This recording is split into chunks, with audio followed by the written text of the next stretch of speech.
और चलिए अब बात करते हैं गणतंत्र के उन हीरोज की जिन्होंने समाज की बेहतरी के लिए अपना जीवन खपाया और अब उनके इस योगदान को भारत सम्मानित कर रहा है। उनके इस योगदान को भारत सरकार पद्म पुरस्कार से सम्मानित करने जा रही है।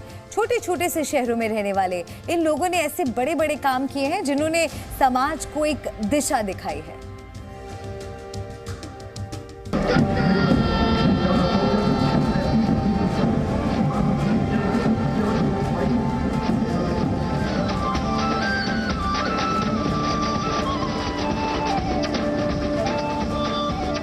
देश 74वें गणतंत्र दिवस का जश्न मना रहा है। कर्तव्य पथ से लेकर देश के हर कोने में खुशियों के रंग बिखरे हैं। लेकिन इस बार गणतंत्र दिवस उन अनसंग हीरोज के लिए भी बेहद खास है, जिनके समाज में दिए गए योगदान को सरकार ने सम्मानित करने का ऐलान किया है। कश्मीर की वादियों में तैयार होकर देश और दुनिया में अपनी मधुर आवाज बिखेरने वाले संतूर, रबाब और सारंगी जैसे इन वाद्य यंत्रों को आपने कई बार देखा होगा।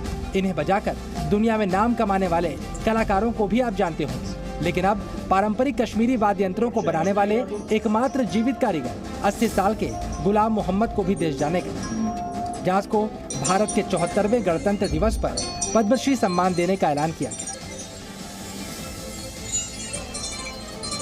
खुशी तो बहुत हुई है। ये समझो 7 पीढ़ी तो इसकी चली गई है, मेरी 8वीं है। ये ख़ानदानी पेशा इसीलिए है, पैसे कमाने के लिए हमने ये काम नहीं किया है आज तक।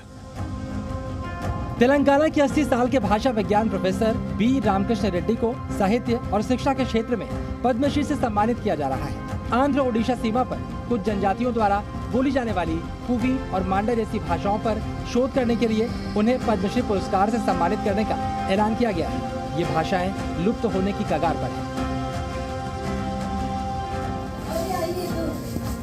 झांसी के प्रोफेसर राधाचरण गुप्त के लिए भी 74वां गणतंत्र दिवस खास रहा।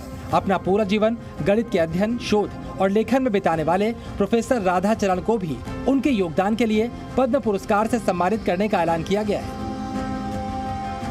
जहाँ तक कैसा लग रहा है तो अच्छा लग रहा है, और क्या है, क्योंकि ये लोग अक्सर हमसे पूछते थे कि आपने इतना काम किया, आपको भारत सरकार या कोई रिकॉग्निशन क्यों नहीं मिला। ये है तो अब वो मिल गया तो वो लोगों की जिज्ञासा वो दूर हो गई। हमको अच्छा लगा कि भारत सरकार ने हमारे काम का को रिकॉग्नाइज किया है।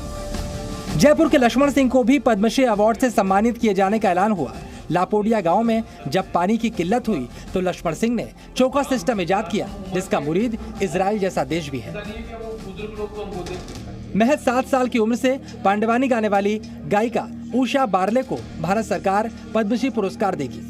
दुर्ग के भिलाई की रहने वाली उषा बारले लगभग 45 साल से पांडवानी गा रही हैं।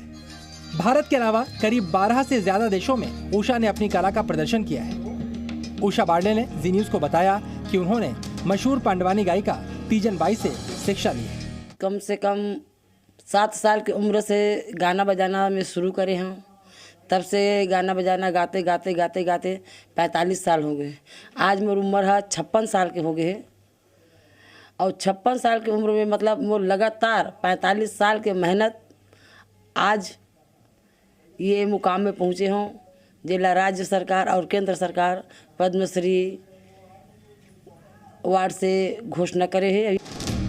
काष्ठ कला से जेल में बंद 400 से अधिक नक्सल बंदियों का जीवन संवारने वाले अजय मंडावी को भी पद्मश्री से सम्मानित किया जाएगा। कांकेर के रहने वाले अजय मंडावी को कला के क्षेत्र में उत्कृष्ट कार्य के लिए पद्मश्री के लिए चुना गया है। 43 साल की बुजुर्ग चित्रकार जोधैया बाई को भी केंद्र सरकार ने पद्मश्री के लिए नामांकित किया है। ये खबर उमरिया जिले समेत देश भर के बैगा आदिवासियों को रोमांचित करने वाली है, क्योंकि कला के क्षेत्र में पहली बार बैगा कला को देश का इतना बड़ा सम्मान मिलने जा रहा है। ये सिर्फ कुछ नाम है, लेकिन देश के कोने कोने से इस बार ऐसे कई हीरोज को सम्मान मिला है जिनका योगदान देश और समाज के लिए बहुत बड़ा है। गणतंत्र दिवस पर देश ऐसे हीरोज को भी सलाम करता है। ब्यूरो रिपोर्ट, जी मीडिया। तो जमीन से लेकर आसमान तक हर तरफ भारत ही भारत। कर्तव्य पथ पर दुनिया ने भारत की आन बान और शान को देखा।